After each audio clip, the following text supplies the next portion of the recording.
औज़ुबिल्लाहि मिनश्शैतानिर्रजीम बिस्मिल्लाहिर्रहमानिर्रहीम अस्सलामु अलैकुम वरहमतुल्लाहि वबरकातुहू। मजलिस इत्तेहादुल मुस्लिमीन के जनरल सेक्रेटरी मोहतरम जनाब अहमद पाशा क़ादरी साहब, मजलिस इत्तेहादुल मुस्लिमीन के कायद मुखन्ना मोहतरम जनाब अकबरुद्दीन ओवैसी साहब, अराकीन असम्बली मजलिस इत्तेहादुल मुस्लिमीन, अराकीन क़ानून साज कौंसल, साबिक़ा रुकन असम्बली मोहतरम जनाब मुमताज़ अहमद खान साहब, सदरुल मुतमदीन व अराकीन मजलिस इत्तेहादुल मुस्लिमीन,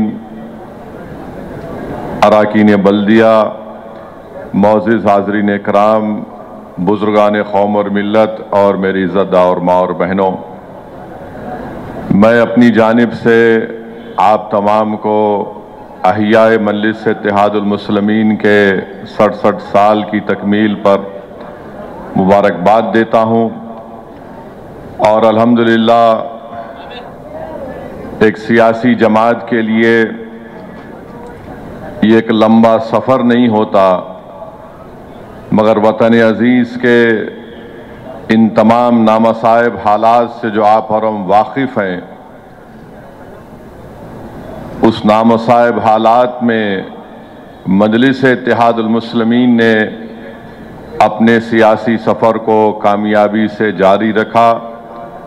और यकीनन हम अल्लाह का शुक्र अदा करते हैं कि अल्लाह सुब्हानहू व तआला ने मजलिस इत्तेहादुल मुस्लिमीन को जिस मकसद के तहत अब्दुल वाहिद ओवैसी फ़ख्र मिल्लत अलैहि रहमा ने मजलिस इत्तेहादुल मुस्लिमीन का अहिया किया, हम अल्हम्दुलिल्लाह हमारे बुज़ुर्गों की क़ुरबानियों की वजह से, उनके जमात से अटूट वाबस्तगी की बुनियाद पर हमारे मरहूम माँ और बहनों ने जो घर में बैठकर इस जमात के लिए दुआएं की, जो घर से निकलकर इस जमात के परचम को भी थामा, हम अल्लाह से दुआ करते हैं कि अल्लाह उन तमाम मरहूमीन की अल्लाह मग़फ़रत फरमाए, अल्लाह सारा मिल्लत की ख़बर को कुशादा फरमा दे, अल्लाह मजलिस इत्तेहादुल मुस्लिमीन के वो तमाम मरहूम क़ायदीन जिनकी ईसार और क़ुरबानियों की वजह से आज अल्लाह ने मजलिस इत्तेहादुल मुस्लिमीन को वतन अज़ीज़ में एक मुनफ़रद मुक़ाम अता किया, अल्लाह उन तमाम की मग़फ़रत करे। मेरे अज़ीज़ दोस्तों और बुज़ुर्गों, हमारे बुज़ुर्गों की क़ुरबानियाँ, उनका ईसार हमको ये पुकार कर कह रहा है कि यकीनन मौजूदा दौर के टेक्नोलॉजी के तमाम चीज़ों को हमको इस्तेमाल करना है मजलिस की मजबूती के लिए। मगर एक बात याद रखिए, टेक्नोलॉजी ईसार को रिप्लेस नहीं कर सकती, टेक्नोलॉजी इखलास को रिप्लेस नहीं कर सकती, टेक्नोलॉजी क़ुरबानी को रिप्लेस नहीं कर सकती। तो टेक्नोलॉजी अपनी जगह पर है, मगर एक मजलिसी का जहन ये होना चाहिए कि हम ईसार और क़ुरबानी को सामने रखें, हम मसावात के लिए, भाईचारा के लिए कोशिश करते रहें। ये हमको कामयाब और कामरान करेगा।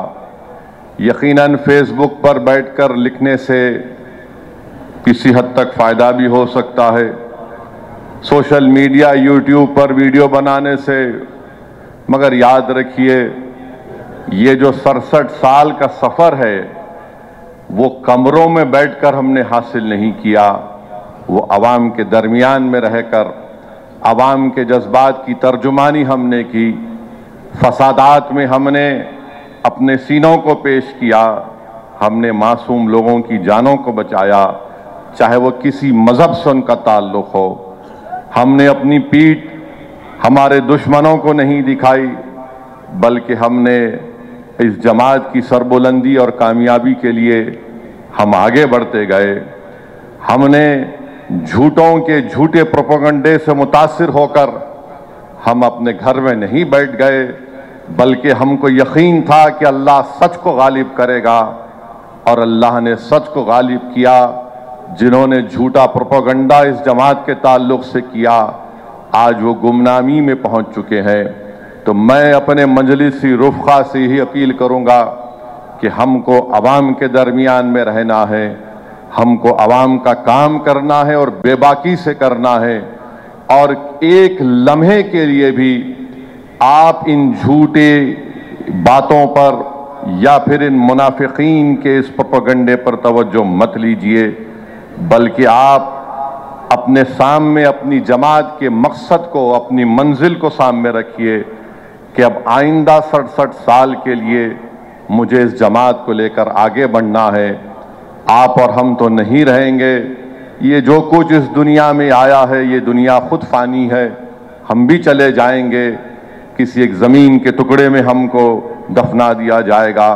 मगर अजीज़ दोस्तों और बुज़ुर्गों, मेरे गयूर मजलिसी रुफ़क़ा, हम जब इस खबर में हमको हमारी औलाद उतारेगी, तो या हम इस दुनिया से चले जाएंगे किसी भी मज़हब के उनके आखिरी रसूमात के तौर पर, तो ये तिश्नगी लेकर हम नहीं जाएंगे कि मैं ये कर देता तो बेहतर होता। अभी वक्त है बेहतर काम करने के लिए, और वो बेहतर काम यह है कि अपनी जमात के लिए और मजबूती से काम करिए। दूसरी बात मेरे अजीज दोस्तों और बुजुर्गों, अभी आज से थोड़े दिन पहले उत्तर प्रदेश के चीफ मिनिस्टर ने उत्तर प्रदेश की असेंबली में ये कहा कि उर्दू पढ़ना कटमुल्लाओं की तरह मौलाना बनाना की बात है, साइंटिस्ट नहीं बनते। अब जाहिर है उत्तर प्रदेश के मुख्यमंत्री को तो उर्दू नहीं आती, मगर वो साइंटिस्ट क्यों नहीं बने, उसका जवाब वही दे सकते हैं। उत्तर प्रदेश के मुख्यमंत्री ने कहा कि उर्दू पढ़ने से कटमुल्ले बनते हैं। अब उत्तर प्रदेश के मुख्यमंत्री के जो बुजुर्ग थे या जिस आइडियोलॉजी से वो आते हैं,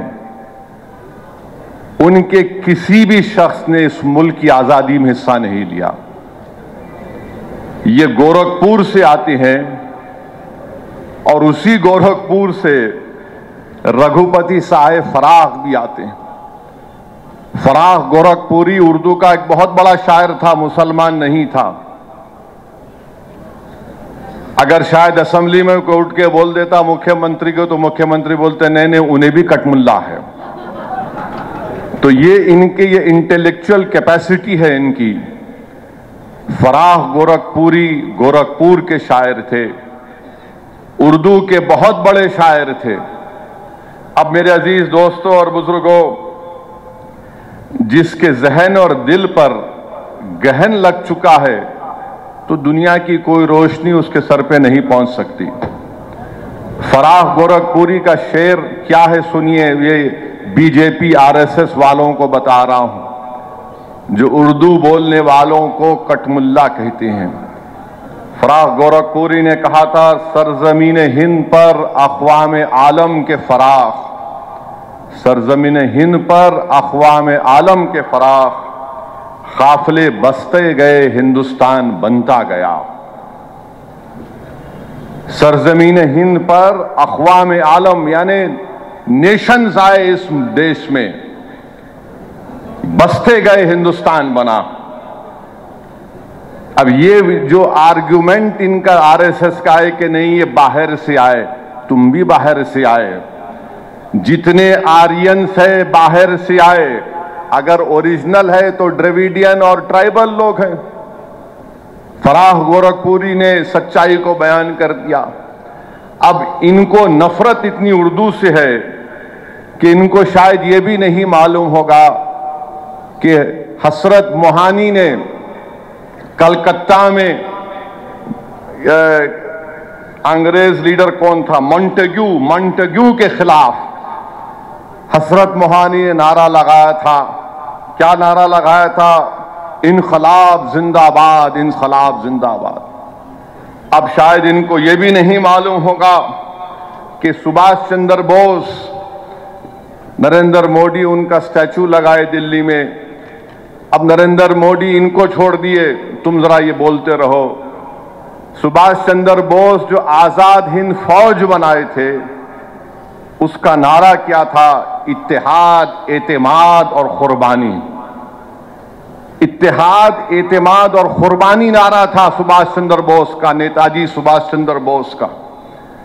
इस हैदराबाद से वजीर सुल्तान, एक मशहूर फैमिली थी, उनके एक खानदान के फर्द नेताजी के साथ चले गए भारत छोड़ के। इसी मुल्क में हैदराबाद के सफरानी साहब थे, नेताजी के साथ चले गए।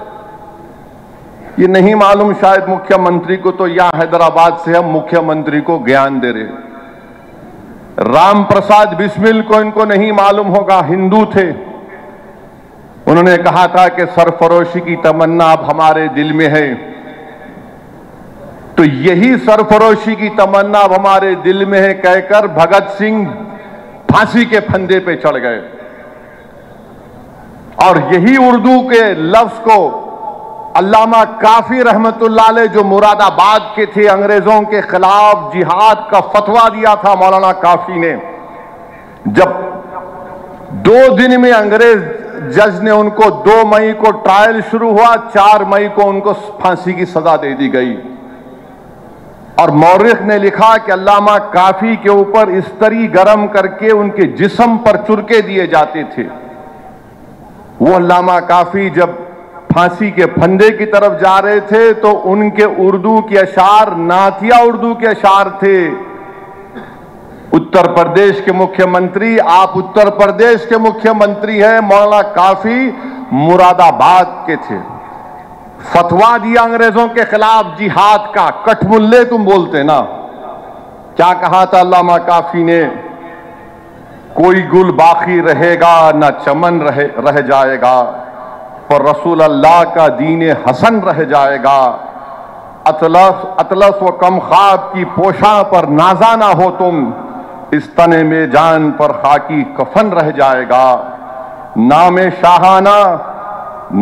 शाहाना जहां मिट जाएंगे, लेकिन यहां हशर तक नामो निशान पंजतन रह जाएगा। ये मौलाना काफी उर्दू के नातिया कलाम पढ़ के मुख्यमंत्री फांसी पे चढ़ गए, आपको नहीं मालूम। और फिर वहीं पर जोश मलियाबादी,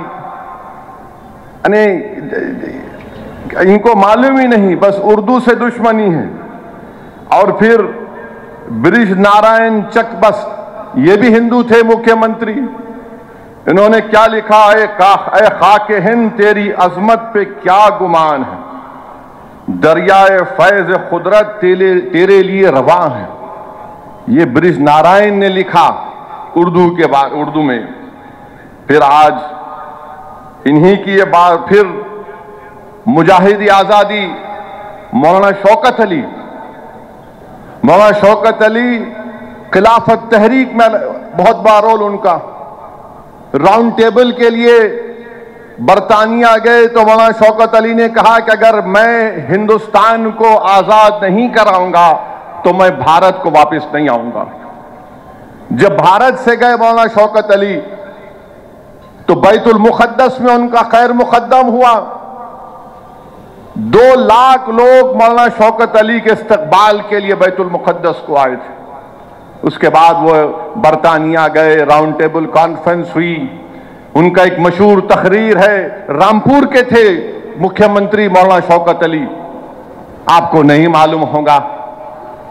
मौलाना शौकत अली ने एक शेर कहा था, शायद ये आपके लिए और आरएसएस और बीजेपी के लिए कहा होगा, यकीनन कहा होगा। मौलाना शौकत अली ने कहा, दौरे हयात आएगा कातिल, दौरे हयात आएगा कातिल खजा के बाद, दौरे हयात आएगा कातिल खजा के बाद, है इब्तिदा हमारी तेरी इंतहा के बाद।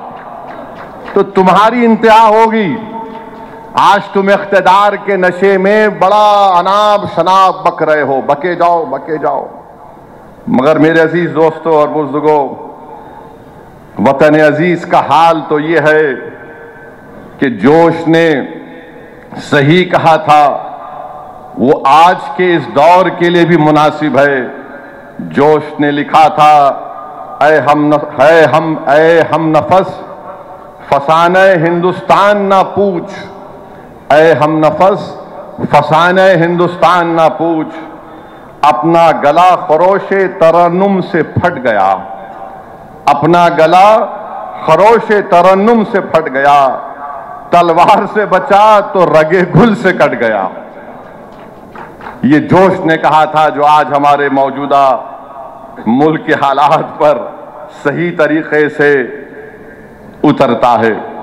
तो हम उत्तर प्रदेश के मुख्यमंत्री को एक और इत्तला दे रहे हैं कि भारत की लोकसभा में ओम बिरला स्पीकर ने ऐलान किया कि जो कोई भी भारत की पार्लियामेंट में, लोकसभा में जो तकरीर में भाषण देगा उसका तर्जुमा उर्दू में होगा। अब आप क्या बोलेंगे स्पीकर को? उर्दू आप जो जबान में देंगे, कई जबानों में तर्जुमा होगा। तो इनको नहीं मालूम, ये उत्तर प्रदेश के मुख्यमंत्री को यह भी नहीं मालूम कि उर्दू उत्तर प्रदेश की तहजीब का हिस्सा है। ये उत्तर प्रदेश और आरएसएस बीजेपी के लोगों को नहीं मालूम कि उर्दू को कॉन्स्टिट्यूशन का प्रोटेक्शन है, आइन की हिफाजत उसको मिलती है दीगर जबानों की तरह। उत्तर प्रदेश और मोदी को नहीं मालूम कि हर मुसलमान उर्दू नहीं बोलता, बल्कि ये मुसलमानों की जबान नहीं है, ये इस देश की आजादी की जबान रही है, ये इस मुल्क की जबान है।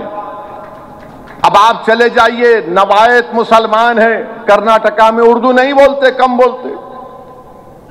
केरला चले जाइए, मोपिला अलग जबान बोलते, मलयाली बोलते। तमिल लोग तमिल बोलते, मुसलमान। कर्नाटका के इंटीरियर में चले जाइए, कन्नड़ी बोलते हैं। महाराष्ट्र में जाइए, वो उर्दू भी बोलते, मराठी भी बोलते। गुजरात के मुसलमान हैं, गुजराती भी बोलते, उर्दू भी बोल लेते। अरे इस देश की खूबसूरती ये है, बीजेपी इस देश को, इस वतन को एक जबान, एक मजहब, एक आइडियोलॉजी और एक लीडर के तहत बनाना चाहती है। भारत में हजारों मजहब हैं, कई जबानें हैं, कई हजारों तहजीबें हैं, तभी जाकर भारत बनता है। इसीलिए फराख गोरखपुरी ने कहा थे, अक़वाम आलम का लफ्ज इस्तेमाल किया था। अब इनको समझ में आया नहीं मालूम, मगर हमारा काम यह है कि इनको समझाना और इनको बताना कि उर्दू से दुश्मनी करना जिद्दोजहद आजादी से दुश्मनी करने के बराबर है। दूसरी मेरी बात जो आपके सामने आज रखना चाह रहा हूं, वो ये है मेरे अजीज दोस्तों और बुजुर्गों के रमजान आज रात से बाद नमाज मगरिब शुरू होगा, रहमतों का महीना शुरू होगा। आपको उसकी पेशगी मुबारकबाद। और अल्लाह सुब्हाना व तआला हम तमाम को तौफीक दे कि हम माहे रहमत को सही तरीके से उसके आदाब को मलूज रखकर गुजारें। हम पूरे रोजे रखें, पूरी नमाजें पढ़ें, ज़कात निकालें। ये इस्लाम के 5 पिल्लरों में से एक पिल्लर है, सुतून है रमजान। तो अगर आप रोजा रहेंगे और नमाज गोल तो फिर गलत। आप नमाज पढ़ रहे बराबर और रोजा नहीं रख रहे, वो भी गलत है। तो रोजा रखिए। और खास तौर से खवातीन से अपील है कि जब शॉपिंग को निकलते तो शॉपिंग की खजा हो सकती, नमाज की खजा नहीं करना चाहिए। तो खवातीन से भी अपील है कि अपना टाइमिंग सेट करके निकलो आप। और मेरी शौहरों से भी अपील यह है कि अपनी बीवियों को 30 दिन तंग मत करो, छोड़ो उनको, रहम करो उनके ऊपर। ना नारे लगाने वाले ही तंग करते, गैरतमंद नीचे मुंडी डाल के बोलता सही बोल रहे भाई, दिल को तकलीफ पहुंच रही। तो 30 दिन 29 दिन बीवी को तकलीफ नहीं करना, अम्मा को भी तकलीफ नहीं देना। सबर कर लो, जाके बोलना मैं रोजा रह रहा हूं, जरा क्या पका रहे आज, नहीं। ये बीवी को भी रोजा फर्ज है। तो जरा रहम करो, अच्छे इंसान बनो। रोजा क्या है, मुंह में नहीं जाना। अब रोजे के आदाब उलमा ये भी बताए, इससे मुंह से क्या गलत निकलना वो भी नहीं निकलना। अकबरुद्दीन अवैसी साहब की एक तकरीर बड़ा सोशल मीडिया पे एक बहुत वायरल हुई, नहीं जब तक गोश्त जाके दाढ़ में अटकता नहीं, पेट में उसको सुकून नहीं मिलता। तो नहीं, अब क्या है, अपना मुंह में जाना और जो मुंह से निकलता एहतियात से। तो आप तमाम को मुबारकबाद, कसरत से दुआ करिए कि अल्लाह सुब्हानहू व तआला हमारे वतन अजीज में अमन को कायम करे, इस वतन को अल्लाह मजबूत रखे, इस वतन को जो ख्वाबों के तहत हमारे बुजुर्गों ने आज़ाद किया हम उन ख्वाबों को पूरा कर सकें। और इस वतन अजीज के जेल में जो मुसलमान, दलित, इस हुकूमत के मुखालिफ लोग हैं, अल्लाह उनको रिहा करवा दे। खास तौर से शिफाउर रहमान को, ताहिर हुसैन को, उमर खालिद को, सैफी को, गुलफिशा को 5-5 साल से जेल में है, अल्लाह उनकी बेल करवा दे। जब दूसरों को बेल हो सकती है तो इन बच्चों को भी और बेटियों को भी होनी चाहिए। तीसरी बात मेरे अजीज दोस्तों और बुजुर्गों, फलस्तीन के लिए दुआ करिए। फलस्तीन में, गज़ा में मासूम बच्चे 6 महीने के, 8 महीने के सर्दी की वजह से मर गए। जब तुम रोजा खोलोगे, तुम्हारे सामने इफ्तार की नेमतें अल्लाह की तरफ से रखी जा रही हैं। उन गज़ा के मुसलमानों को भी याद रखो जो भूखे हैं, प्यासे हैं, जख्मी हैं। अस्पताल नाम की कोई चीज नहीं है, घर नाम का कोई चीज नहीं है। 50,000 लोग मर चुके, जिसमें से 18-20 हजार मासूम बच्चे मर गए हैं, माँ बाप मर गए, खवातीन मर गए। मगर एक बात याद रखो, अगर उनसे कोई सीखना है ना गज़ा के फलस्तीनियों से, तो उनसे ईमानी हरारत को हासिल करो।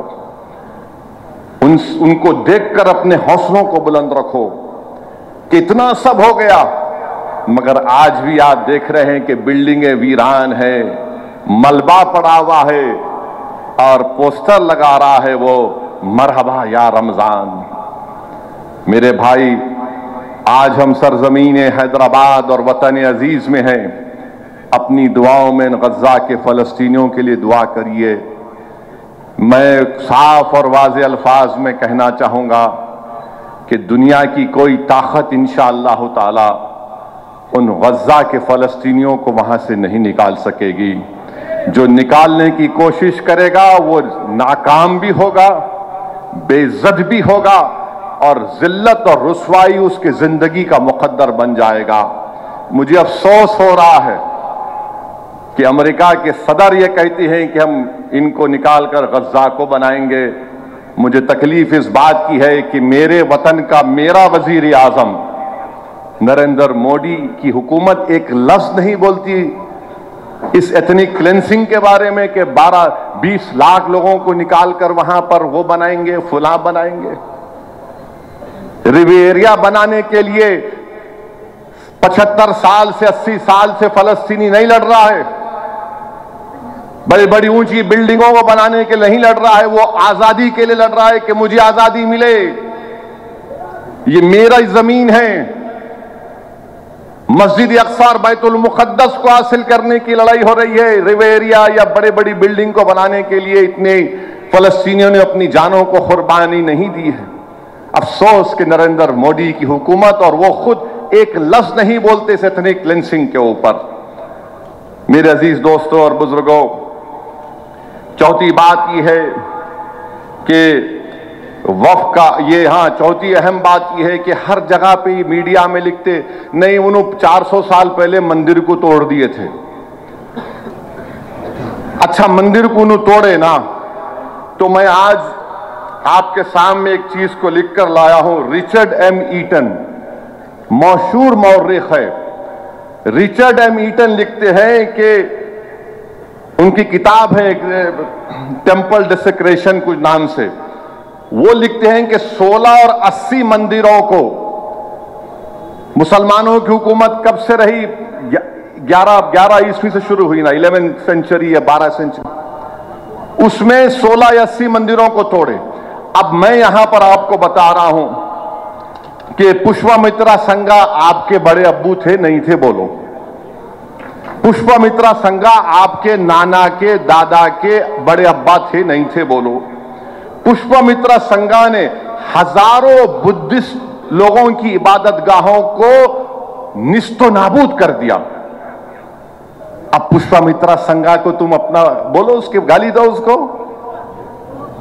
पिक्चर ही बनाओ पुष्पमित्रा संगा पे, नहीं बनाएंगे। दूसरा, एक छोला किंग था, राजाधिराजा एक, चालुक्य को हराने के बाद उसने वो जो दारुल हुकूमत कल्याणी, उसको वहां से बर्बाद किया और वहां से काला पत्थर उठाकर तंजावुर में लगा दिया। आज भी है, जाके देखो।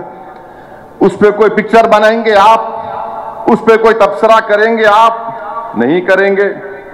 फिर एक पल्लवा नरसिम्हन, एक गणेशा की मूर्ति को चोरी किए, ले लिए, हासिल किए। चालुक्य का कैपिटल वाटापी में 640 ईस्वी में। अभी कोई मुसलमान नहीं आए यहां पर। कौन थे? इनके बड़े अब्बू थे, नहीं थे? नहीं मालूम। अच्छा, ह्यून सैंग, पब्लिक स्कूल में हम पढ़े। ह्यून सैंग कौन थे? ह्यून सैंग ने लिखा कि शशांक का बोधि ट्री को काट दिए। ह्यून सैंग लिख रहा है। अब वो बोलो कौन थे उन्होंने? और शशांका जो है 6 और 7 सेंचुरी में किंग ऑफ गौर, यानी बंगाल को, गौर बंगाल को बोलते जमाने के, बुद्धिस्ट हर्षा से मुलाकात की और पीपल ट्री को, जिसमें हमारे बुद्धिस्ट लोगों का अकीदा है कि वहां पर बुद्धा को पूरे क्या बोलते वो इख्तियारात मिले, जो भी मिले, उसको तोड़ने की कोशिश करे। 1950 कॉमन ईरा बोलते, आजकल एडी नहीं बोलते। यशोवर्मन खजुराहो की लक्ष्मण मंदिर, यशोवर्मन क्या करे थे? देवापाला को डिफीट दिए, हराकर आप वहां से वो लेकर आए।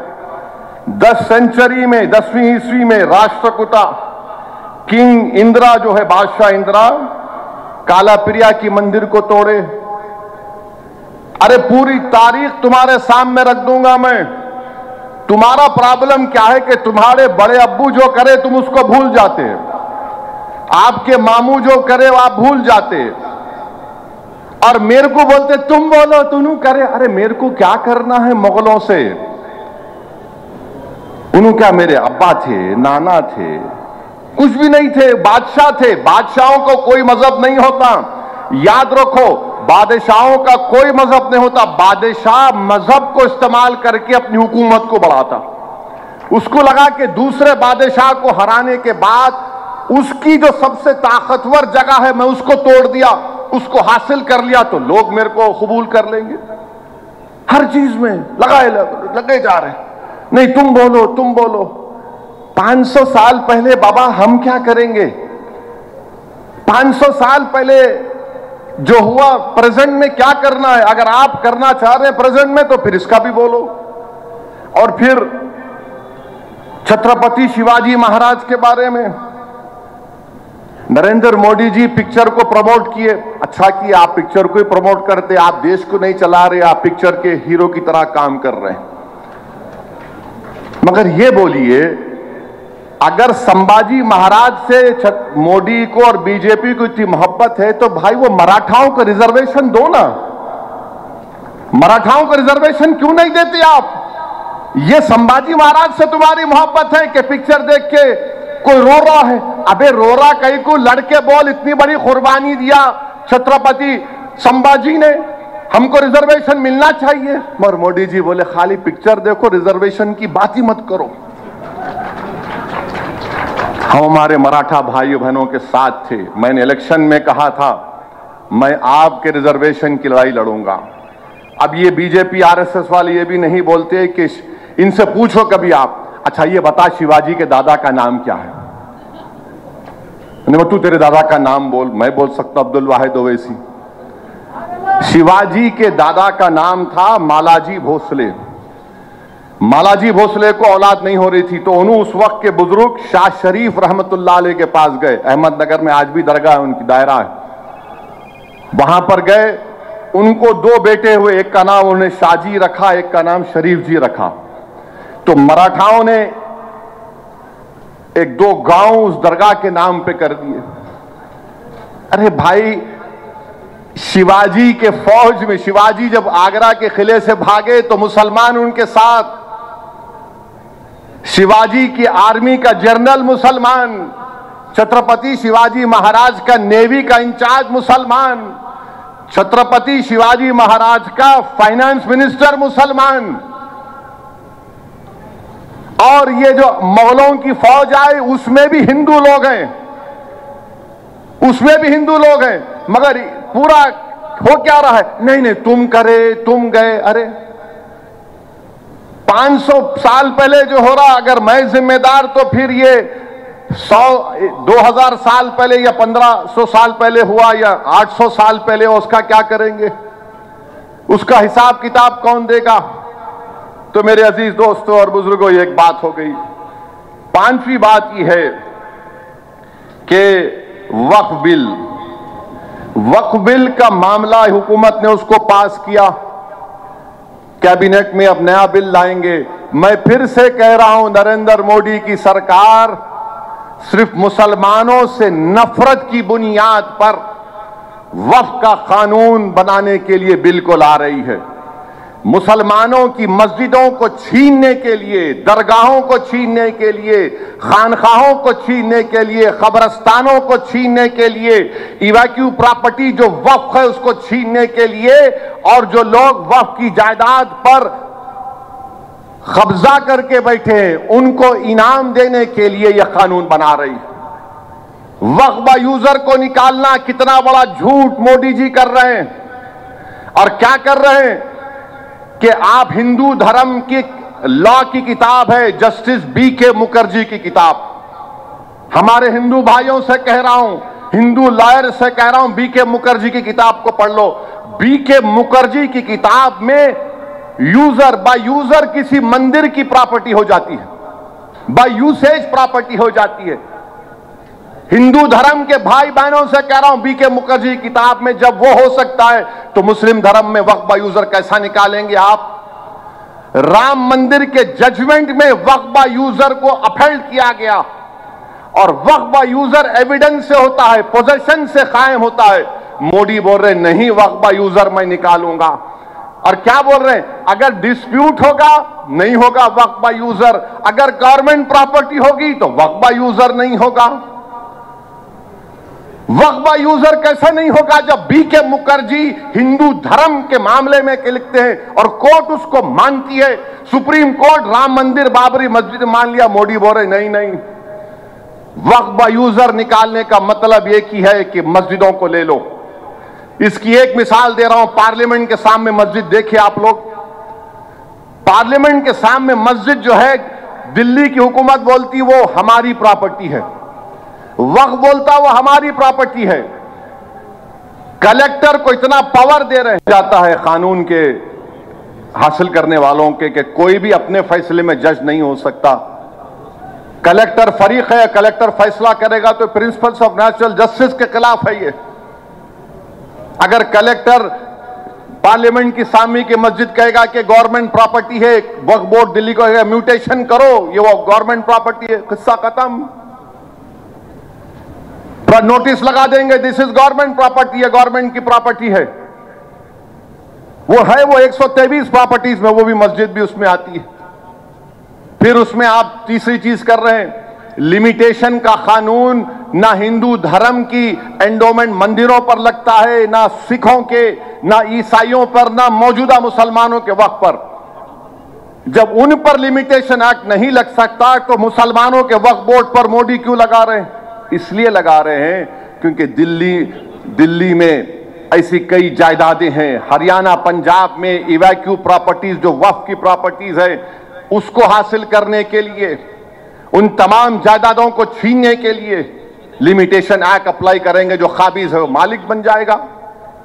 और इसका सबसे बड़ा फायदा वो बंबई का वो जो बड़ी इमारत में बैठा है, जो अपनी आलीशान महल को एक खोजा बरादरी के यतीम खाने पे अपना घर बनाया, जिसका केस सुप्रीम कोर्ट में चल रहा है, उनको फायदा पहुंचाने के लिए हुकूमत लिमिटेशन एक्ट को ला रही है। हिंदू धर्म के एंडोमेंट बोर्ड में, सिखों के गुरुद्वारा में, ईसाइयों के मजहबी बोर्ड में कोई भी उनके मजहब का नहीं मानने वाला उस बोर्ड का मेंबर नहीं बन सकता।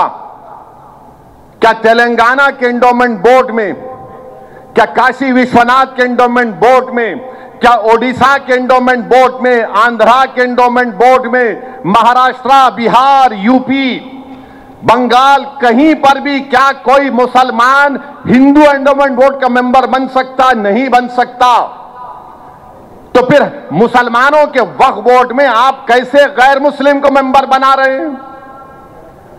सिखों के गुरुद्वारा प्रबंधक कमेटी में कोई गैर सिख मेंबर नहीं बन सकता, मगर मोदी बना रहे हैं। क्यों बना रहे हैं? जायदाद को छीन लो, मस्जिदों को ताला लगा दो, और फिर बोल रहे हैं कि पोर्टल पे चढ़ाओ, 6 महीने में नहीं चढ़ाएंगे तो तुम्हारी प्रॉपर्टी नहीं, और तुमको टाइटल दिखाना पड़ेगा। मोदी जी आप अपनी डिग्री दिखाने के लिए इतना डरते हैं। आपकी डिग्री दिखाने के लिए दिल्ली हाई कोर्ट को जाकर गवर्नमेंट का वकील बोलता है हम खाली कोर्ट को दिखाएंगे, मेरे को नहीं दिखाएंगे। मेरा वक्फा यूजर आप छीन रहे हैं, अपनी डिग्री को भारत की जनता के सामने नहीं रख रहे। अरे कैसे फकीर आप हैं? आप तो बोलते हैं ना मैं तो फकीर हूं, झोला लेके चले जाऊंगा, तो डिग्री दे के चले जाओ। डिग्री नहीं दिखाएंगे, मगर हमसे कह रहे कि पोर्टल पे डालना पड़ेगा।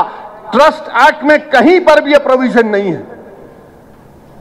मेरे अजीज दोस्तों और बुजुर्गों, इसमें ऐसे 44 अमेंडमेंट, अच्छा उसमें एक और चीज एक डाल दी गई, जो अगर फर्ज करिए कोई मुसलमान हो गया, 5 साल तक उन्हें कोई जायदाद नहीं दे सकता वक्फ को। अच्छा उसमें अमेंडमेंट क्या किए? उन्हें डेमोन्स्ट्रेट करना, उन्हें मजाहरा करना, दिखाना। कैसा दिखाना? उन्हें दाढ़ी छोड़ना।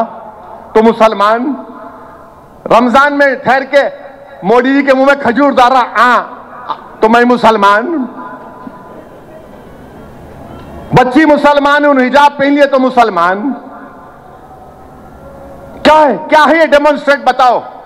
मगर वो 5 साल तक नहीं दे सकता, मगर दूसरे मजहब के को दे सकता है।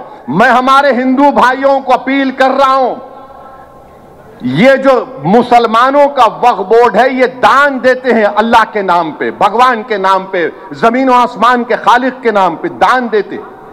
जब दान देते तो मेरी औलाद का हिस्सा नहीं रहता उसमें।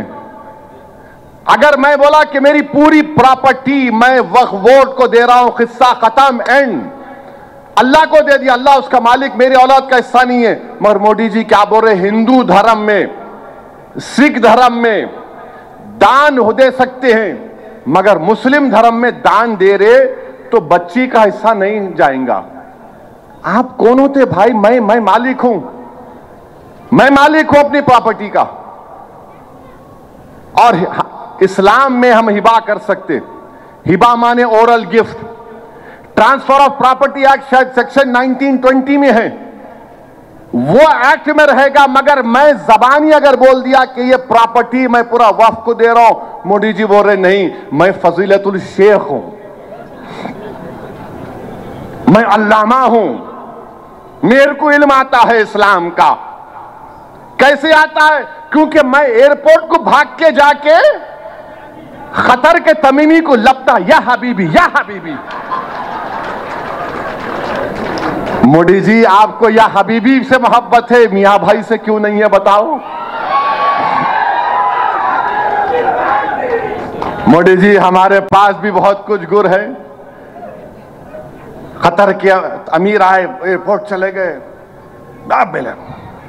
मगर हमारे से मोहब्बत नहीं है मियां भाइयों से। आपको क्यों छीनना चाह रहे वक्त प्रॉपर्टी? आप ट्रांसफर ऑफ प्रॉपर्टी एक्ट में हिबा हो सकता, मगर जबानी तोहफा मैं दे रहा हूं अल्लाह के नाम पे नहीं हो सकता। ये क्या बकवास है, बेवकूफी है, नफरत है, ये नफरत है। ये और ये बार बार आरएसएस के लोग बोलते अच्छा हो रहा, अच्छा वक्फ बोर्ड में इलेक्शन होता, बार काउंसिल का, एमएलएस का, एमपीस का कोई इलेक्शन नहीं। जमहूरियत से क्यों नफरत है आपको मोदी? नहीं, नॉमिनेशन करेंगे, किसको नॉमिनेट करेंगे? बकवास किस्म के लोगों को। और वक्फ बोर्ड में और सेंट्रल वक्फ काउंसिल में हुकूमत अगर चाहेगी तो सबसे ज्यादा गैर मुस्लिम को मेंबर बनाएगी। क्यों बनाएगी? क्योंकि वक्फ एक्ट में प्रोविजन है 5 साल के लिए डायरेक्ट मैनेजमेंट में लेना। कोई जायदाद को हुकूमत बोलेगी अपने लोगों से 5 साल के लिए डायरेक्ट मैनेजमेंट खत्म, जो चाहे कर लो। पहले वक्फ बोर्ड में बहुत कमजोरियां हैं, काबिज हैं। अच्छा सजा क्या थी? अब आज अगर कोई वक्फ की जायदाद को चोरी से बेचा तो 2 साल की सजा। नरेंद्र मोदी बोले प्यारे नहीं, तू चोर है मगर तेरे को खाली 6 महीने की सजा और बेलेबल। कहां मुसलमानों के मफाद में है बताओ ये आप? राइट टू इक्वालिटी कहां गया फिर? बताइए, वक्फ को यह कानून बनाना मुसलमानों को बर्बाद करना, अपनी सिर्फ आप नाम के मुसलमान रहना।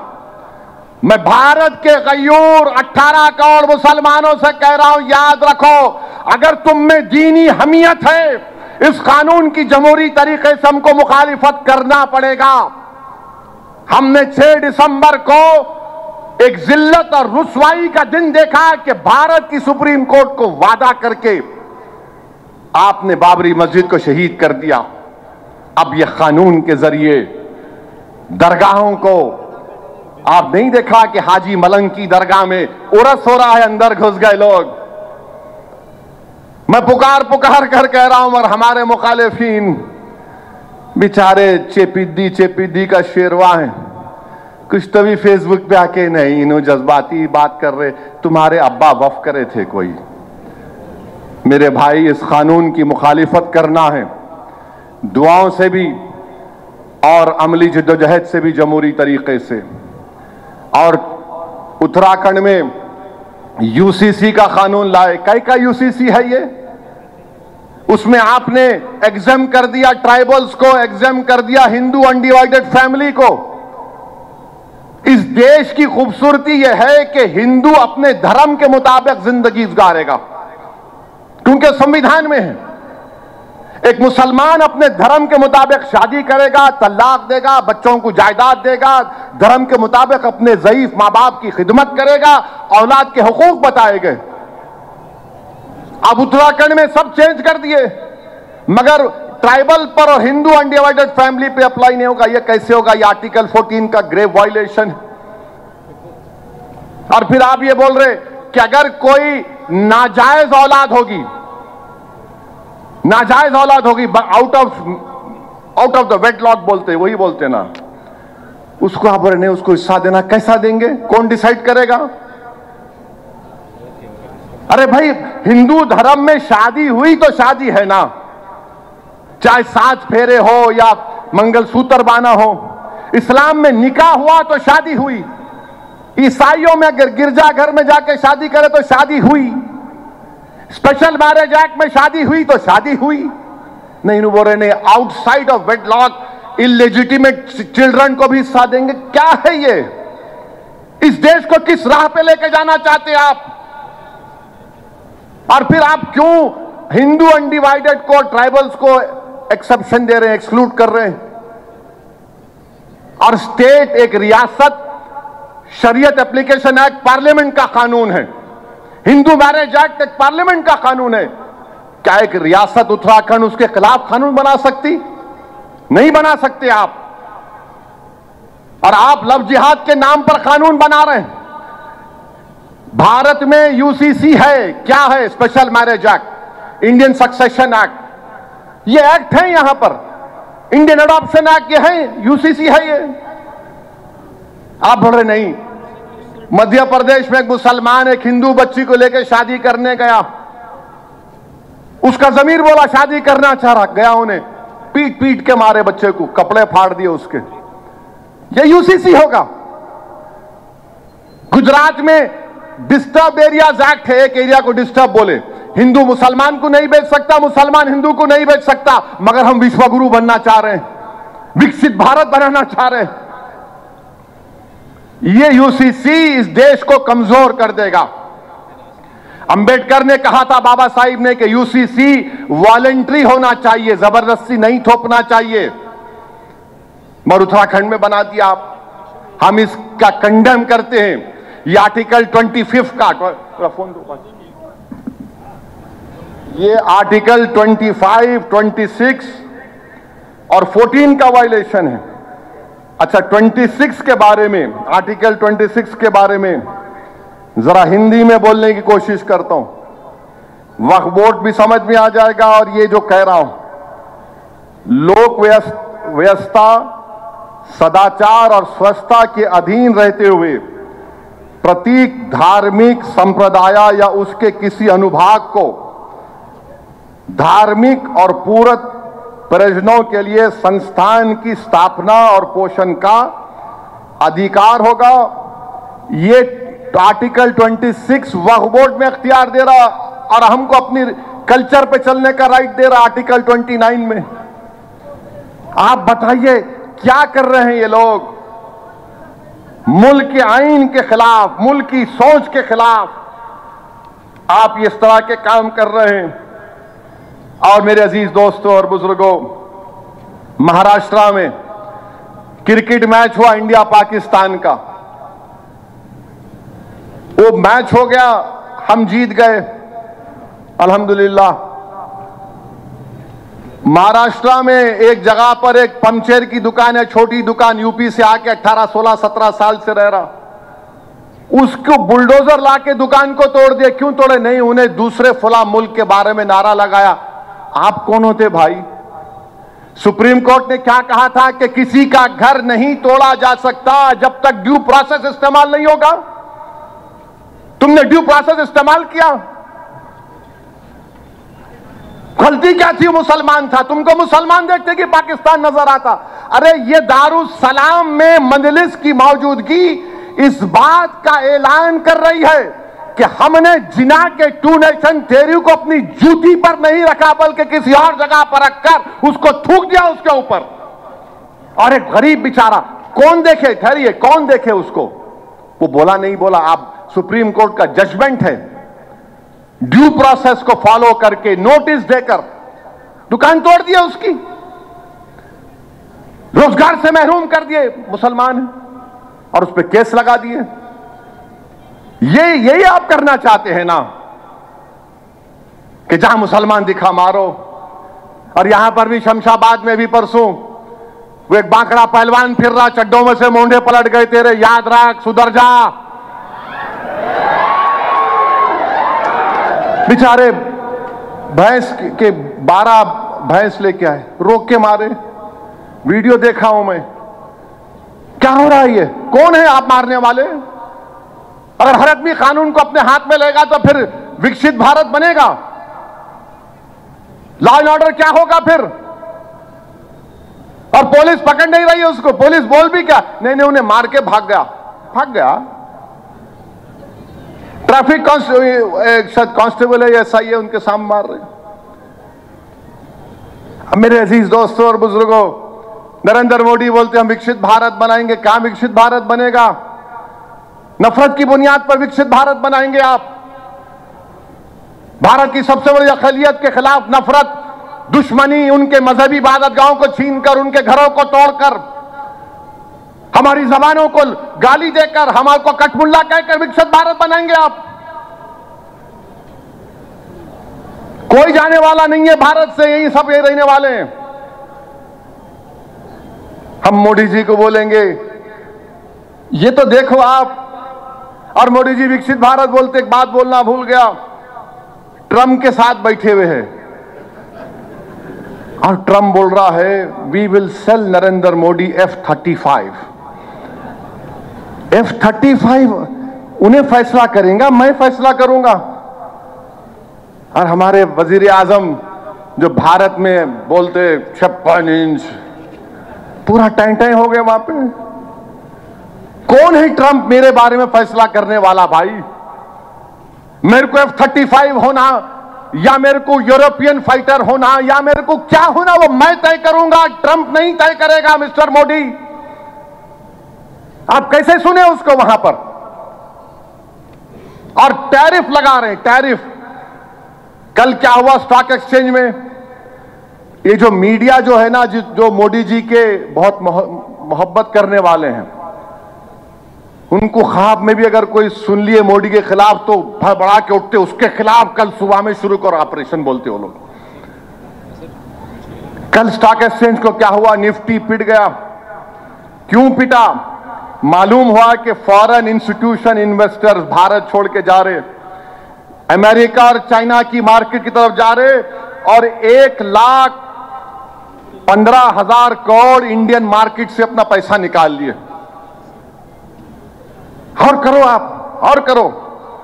और फिर ये भारत की इकोनॉमी में भारत के ट्रस्ट कम हो रहा है, और अगर ट्रंप अपने टैरिफ को बढ़ा देगा तो गोल्डमैन सैक्स, एक अमेरिका का बैंक की रिपोर्ट है कि अगर अमेरिका टैरिफ को करेगा तो भारत का जीडीपी 0.6% कम होगा। आप बोल दो इसको, बताओ ये सच कह रहा हूं झूठ कह रहा हूं मैं? मेरे अजीज दोस्तों और बुजुर्गों, इन बातों पर आपको और हमको गौर करना है। मजलिस इत्तेहादुल मुस्लिमीन के 67 साला सियासी सफर का जिक्र अकबरुद्दीन ओवैसी ने अपनी जामे तकरीर में आपके सामने रख दिया। 40 साल में 5,000 डॉक्टर भारत की तरक्की के लिए, भारत की सेहत, आवाम की सेहत को अच्छा रखने के लिए 5,000 डॉक्टर निकले। 40 साल में 5,000 से ज्यादा डॉक्टर्स निकले। अब आप सोचो, ये डॉक्टर अगर निकल रहे हैं तो मेरे घर में आके बैठ रहे या गरीबों के घरों में चिराग रोशन कर रहे हैं। ये 5,000 डॉक्टर जो बने हैं, ये भारत को मजबूत बना रहे हैं, मुसलमानों में इल्म की शमा को रोशन कर रहे हैं। और हमारे मुखालिफिन नहीं, फेसबुक पे आके ऐसा नहीं करे। अरे पापियों, थर्ड रेट फेलोज, तुम एक क्लिनिक नहीं चला सकते? तुम क्या बात कर रहे बाबू? खाली बैठ के नहीं ऐसा कर रहे, एक को बिठा लेते, एक को नहीं, उन्होंने बहुत गरीब है, उनको पैसे डाल दो। ये क्या धंधा है? ये क्या धंधा है बोलो आप? अब एक क्लिनिक तो खोल। नहीं, मैं रेशन किट बांटता हूं, उनसे लाए ना, दे दो ना थोड़ा, इनको दे दो। बाज मजलिस के मुखालिफत में भी लोग देते हैं, अच्छा ले ले मियां। अकाउंट में पैसे आते गरीब के, इन्हों पहले से बोल देते जितना आ रहा आधा मेरा, घर को आना इधर, आधा इधर। अब वो बेचारी गरीब मजलूम, उन्होंने आधा रख लेते। क्या तमाशा हो रहा है ये? नहीं, मजलिस ये नहीं करी। अरे भाई साहब, ये सब इदारे जो कायम हैं, ओवैसी हॉस्पिटल है, तालीमी इदारे है, एसएससी के गवर्नमेंट उर्दू मीडियम मदारिस में किट दिया जा रहा है, 2005 से दिया जा रहा है। हर काम आप देख रहे हैं। अभी जाके सीएम से मिलके मैं आया कि फलकनुमा के पास 200 करोड़ का एजुकेशन हब आप यहां पर खोलो। चीफ मिनिस्टर से बहस करके मैं आया, वो दूसरी जगह लेकर जा रहे थे। मतलब हैदराबाद डिस्ट्रिक्ट में अगर कहीं पर 13 एकड़ जमीन है, यहां पर है 200 करोड़ का खर्च यहां पे करो आप। मगर ये लोग नहीं, यूट्यूब पे आ गए, फेसबुक पे आ गए, कुछ नहीं कर सकते। एक क्लिनिक तो छोड़ो, एक कैंप नहीं चला सकते।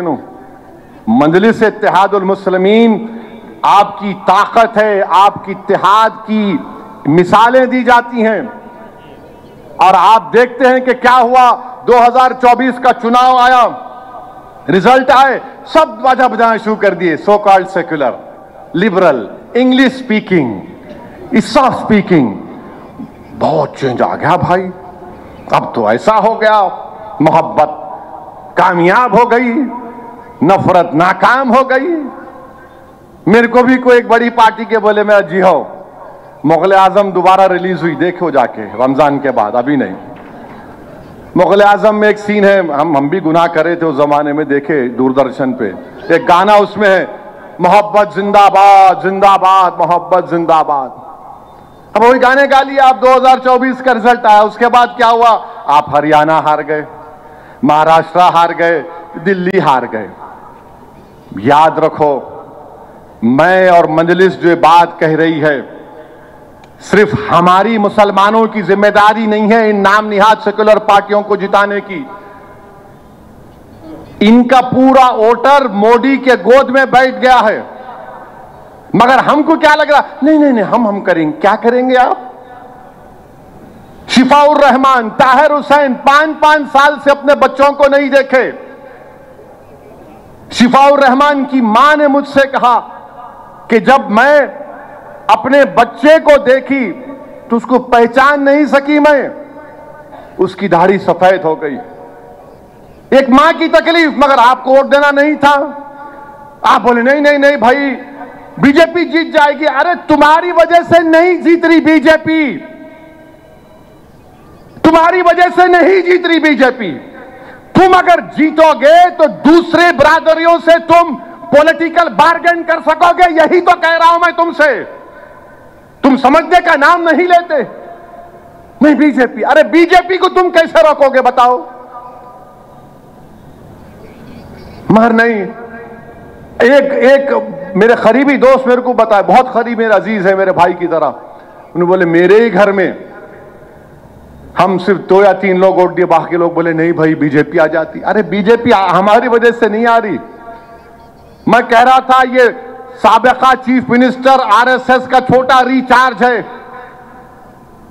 उन्हें नहीं हरा सका। 4 मुसलमान दिल्ली में जीते, एक जगह पर नहीं गया ये केजरीवाल, नहीं गए एक जगह पर भी कैंपेन करने के लिए।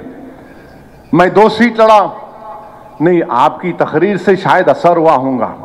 मिला जियो सही बोल रहे आप, मेरी बीवी भी यही बोलती घर को आया तो। क्या बकवास है, क्या बुज़दिली है ये। अरे अल्लाह से डरो, मोदी से मत डरो। रब्बे कायनात का खौफ पैदा करो पहले अपने दिलों में, अपने अमल में। नहीं अल्लाह है भाई, और ये क्या? अरे अल्लाह से डरो ना मेरे भाई। नहीं बीजेपी आ जाएंगी। अरे बीजेपी महाराष्ट्र में आ गई, हरियाणा में आ गई, दिल्ली में आ गई। तेलंगाना बनने से पहले प्रणब मुखर्जी कमेटी को, और वो कोई जज साहब थे, नाम याद नहीं आ रहा, क्या नाम था जज का? वो जज साहब का नाम क्या था? उन कमेटी को लिख के दिया था तेलंगाना बनाओ, बीजेपी मजबूत होंगी यहां पे। ये सब हमारे जो लोग थे सो कॉल्ड दानिश्वर। क्या बोल रहे आप, क्या बोल रहे हैं? देखो आज आप नहीं सुनना चाह रहे, मत सुनो। मेरा काम तो सच्चाई को बयान करना, मैं सच्चाई बयान किया हूं आपके सामने, ताकि कल जब मौरिख लिखेगा तो ये तो नहीं लिखेगा कि मजलिस ने सच नहीं कहा था। मैं तो सच कहा हूं, देख लो आज क्या हो रहा है। मेरे अजीज दोस्तों और बुजुर्गों, मजलिस की 67 साल जिद्दोजहद यही है कि हम मजबूत होंगे तो सब हमारे साथ आकर काम करेंगे। अगर आप ही सिर्फ वोट डालने वाले बनेंगे तो क्या होगा आपका? सरजमीन हैदराबाद के गयूर मुसलमान और हिंदू और दलितों में फर्क यह है दूसरे दीगर जगहों पर जो मजलिस को वोट डालते हैं, they are citizen with rights. वो सिर्फ वोटर नहीं है, वो शहरी हुकूक है उनके पास। और दूसरे इलाके के लोग सिर्फ वोटर हैं, वोट डालो घर में सो जाओ। आप बताइए, इम्तियाज जलील को हराने के लिए पूरे मीर जाफर, मीर सादिक एक हो गए। आज पूरे महाराष्ट्र में मालेगांव में बर्थ सर्टिफिकेट नहीं बन रहा है, गवर्नमेंट ने कानून निकाल दिया। अब जो बच्चे कोविड में पैदा हुए उनका बर्थ सर्टिफिकेट कौन बनाएगा? नहीं, रोहिंग्या बांग्लादेशी। तो मेरे अजीज दोस्तों और बुजुर्गों, इस बात का नोटिस लीजिए, वोट डालिए मजलिस को। जो तेलंगाना के बाहर इलाके जाते हैं, वोट डालिए मजलिस को, फिक्र मत करिए। अगर मजलिस के 3 MP जीत के आ जाते तो हुकूमत को दोबारा सोचना पड़ता था वक्फ बिल लाने के लिए। सवाल एक आदमी का नहीं है, एक आदमी का जो भी हो, हम अपनी जिम्मेदारी को निभाएंगे। बिहार में किशनगंज में पार्लियामेंट की सीट में हम बहुत मेहनत किए। बहुत से मुकामात पर मैं गया, मुझसे कहा गया कि इस जगह पर ये साहब का बड़ा असर है, इनसे बात करिए, उनकी कोई ख्वाहिश है उसको हम पूरा कर लेते हैं। मैंने जबान दी, एक मर्तबा नहीं, 2 मर्तबा 3 मर्तबा बात की, और इंशाअल्लाह ताला हम कोशिश करेंगे। इलेक्शन नहीं जीती अलग बात है, मगर जिसको हम जबान दिए उसको पूरा करेंगे इंशाअल्लाह ताला। ये नहीं है कि सिर्फ इलेक्शन के लिए वादा करके चले जाना, ये मजलिस की आदत नहीं है। उसूली सियासत इसको बोलते हैं। मेरे अजीज दोस्तों और बुजुर्गों, मेरी आप तमाम से अपील है कि अपने वोट की अहमियत को समझिए। बीजेपी को हम नहीं रोक सकते, ये हमारी जिम्मेदारी नहीं है। बीजेपी को रोकना ये तमाम सेकुलर पार्टीज की जिम्मेदारी, अगर वो सेकुलर हैं तो। उनका वोटर कहां गया बताओ फिर? Where has the voter gone? किधर चला गया? और हम हैं नहीं नहीं नहीं नहीं, दादा थे, अब्बा थे, इनके घर को चले जाओ, आप में खामोश बैठ के ये देखे फोटो देखे, ओवैसी भाई ये है मिला जी है, मिला भाई आप जिंदा हैं, फोटोओं को मत दिखाओ, जिंदगी का सबूत दो। नाराज हो जाते आप, ऐसा बोल रहे हैं। मतलब बिल्कुल सही बोल रहा हूं आपसे। भारत की जमहूरियत मजबूत होगी अगर आप अपने मुस्लिम दलित नुमाइंदों को कामयाब करेंगे, वरना हम सिर्फ वोटर बन के रह जाएंगे, सिटीजन बिट राइट्स नहीं रहेंगे। याद रखो मेरी इस बात को। आपको सिटीजन बिट राइट्स बनना है। ये मेडिकल कॉलेज, इंजीनियरिंग कॉलेज आपको मिलता था क्या? सोचो आप, हम 5000 डॉक्टर बना 40 साल में बोल रहे, देते थे आपको? क्यों दिया आपको? क्योंकि आपके पास सियासी ताकत थी, आपके नुमाइंदे थे, आपने अपनी बात को मनवाया, पॉलिटिकल बार्गेनिंग की। और लाखों सलाम उस रब्बे करीम के हबीब मोहम्मद मुस्तफा सल्लल्लाहु अलैहि वसल्लम के सदक़े तुफैल में अल्लाह ने सालारे मिल्लत के और उनके तमाम उस वक्त के साथियों में इस बात को डाला कि हम वोट डालेंगे, भास्करों का साथ देंगे, मगर अपनी जात के लिए नहीं, कौम के मफाद में करेंगे।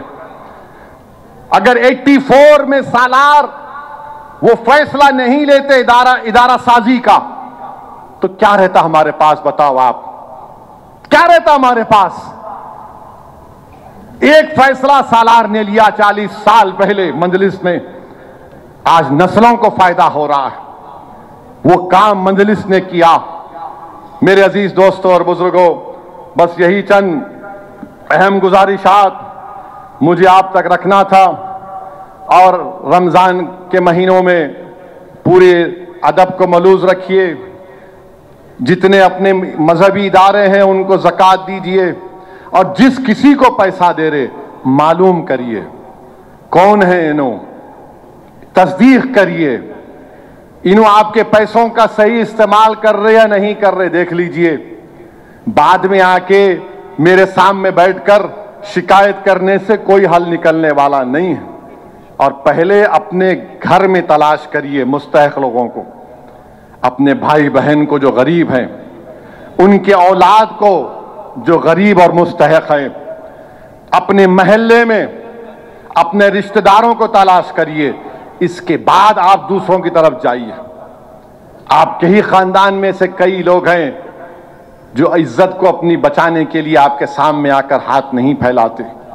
आपके महल्ले में ऐसे कई लोग हैं जिनको इज्जत प्यारी है, वो आपके सामने आकर हाथ नहीं फैला सकते। इनको तलाश करो, देखो इनको तलाश करके देना। ये सुन्नत अहले बैत है, ये सुन्नत अहले बैत है। इमाम हसन का मशहूर वाकया शहजादे जन्नत का, कि एक साहिल आया, घर में भूखे हैं, फाका चल रहा है, रोजा भी थे, खाने को कम थे। एक साहिल आके बोला कि अहले बैत आले रसूल खाना खिला दो। आपने उठाकर उस गरीब को दे दिया और आंख में आंसू आ गए इमाम हसन के। पूछने वाले ने पूछा कि शहजादे आले रसूल क्यों रो रहे हो? तो बोले काश मैं निकल कर इसको तलाश करता और उसकी तकलीफ को दूर कर देता। तो मेरे अजीज दोस्तों और बुजुर्गों, इस माह मुबारक में अल्लाह हम तमाम को तौफीक दे बशमूल मेरे कि हम इस माह मुबारक के अदब को मलूज रखें और मजलिस इत्तेहादुल मुस्लिमीन को मजबूत रखिए। बिहार में इंशाअल्लाह ताला अच्छा फैसला लिया जाएगा। कितने कैंडिडेट खड़ा करना है नहीं करना है हम तय करेंगे। ज्यादा जगह पर गैर जरूरी खड़ा करना हम अपनी ताकत को ज़ाय करने के बराबर है। और शायद तेलंगाना में बल्दिया के इलेक्शन भी होंगे, महाराष्ट्र में भी होंगे, हमको मेहनत करना है। और ये जो बीजेपी के स्टेज पे जाके ये चंद बैठ गए थे जोकर, पसमानदा मुसलमान बोल के, अब बीजेपी खुद भूल गई है। तेलंगाना में सेंसस हुआ, मुसलमान कैसे आ गए?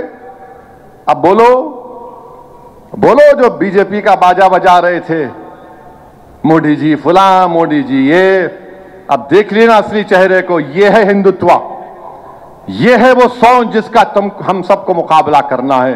बहुत बहुत शुक्रिया। अल्लाह हम तमाम को साबित कदम रखे और अल्लाह मजलिस को सुबह क़यामत तक, इस दारुस्सलाम को सुबह क़यामत तक आबाद और शादाब रखे। वाखिर दावान अल्हम्दुलिल्लाहि रब्बिल आलमीन।